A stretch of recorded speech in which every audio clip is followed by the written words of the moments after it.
All right, so it's taking a step up here. We're going to look at graphing a quadratic on a restricted domain. Again, remembering, first we need to determine the endpoints. Sorry about that. We need to determine the endpoints. We're going to do that by substituting in the endpoints of the domain to figure out the endpoints of the range.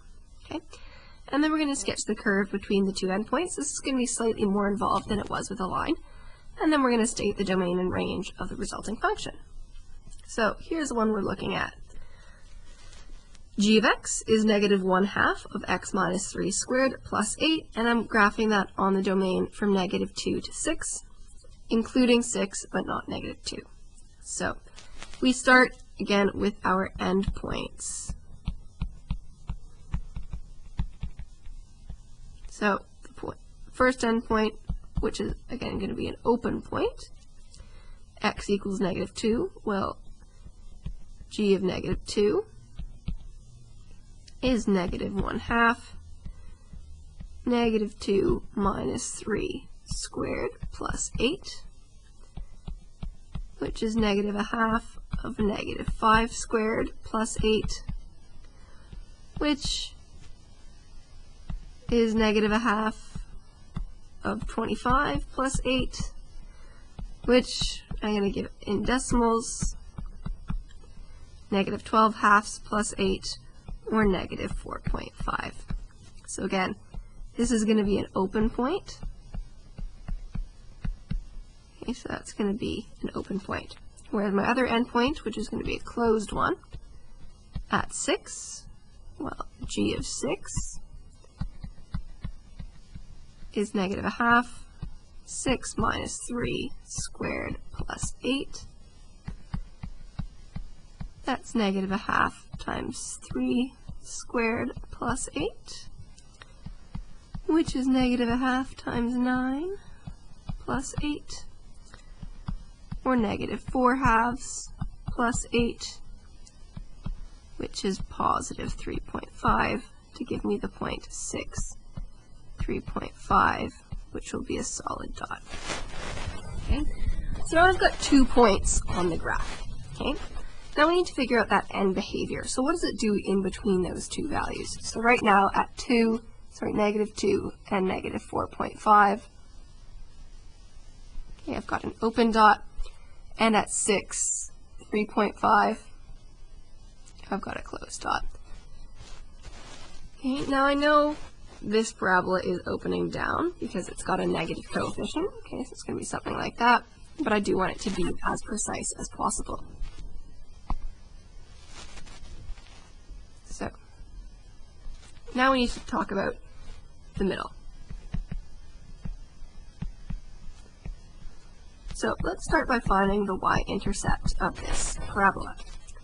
So I put in 0 to get negative 1/2.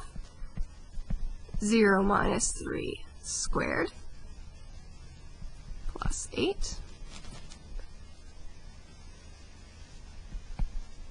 I'm going to end up again with negative 3 squared is positive 9, so I end up with the same y value as that endpoint, which is a coincidence.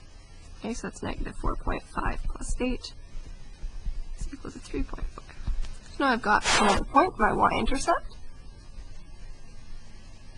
is 3.5. Okay. How kind, we are also given the graph in turning point form. Okay, so the turning point is 3, 8.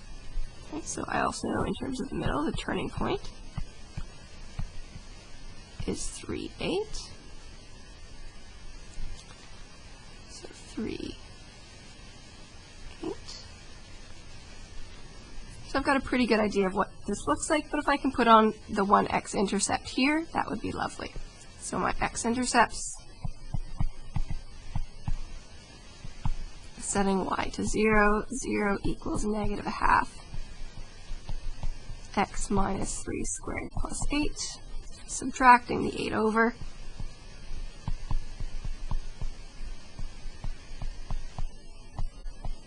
multiplying by negative 2 to clear the negative 1/2, taking the plus and minus square root to give me plus and minus 4,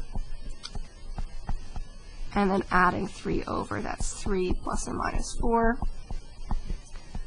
So x is equal to 7, or negative 1. So that means I've got my x-intercept here. This one at negative 7 is going to be after the graph stops. So now I've got enough points to make a pretty good shape. I just need to connect them. So starting here, it's a bit wobbly, it's hard to draw on this. Okay, but that gives a bit of an idea of what the parabola looks like. Hopefully with pencil on paper versus computer, you'll be able to make a bit of a smoother curve there. Okay, and no arrows on the end, because this is a restricted domain. Okay. The question did ask me to state the domain and the range, so let's do that. I might just do that here. So my domain was given to me. So the x values go from negative 2, so that should have been there, from negative 2 to 6, and then the range, okay. Now my lowest y value is right about here, so again that point is negative 2 and negative 4.5. Okay, so that's my lowest y value. Now my highest y value occurs here at the turning point, not at this end point. Okay, so remember this turning point was 3, 8, and this was 6, 3.5. Okay, so it is really important to remember that it's not necessarily just the endpoints that can be my domain and range. So here my range, and it does not include the negative 4.5, but it does include the 8.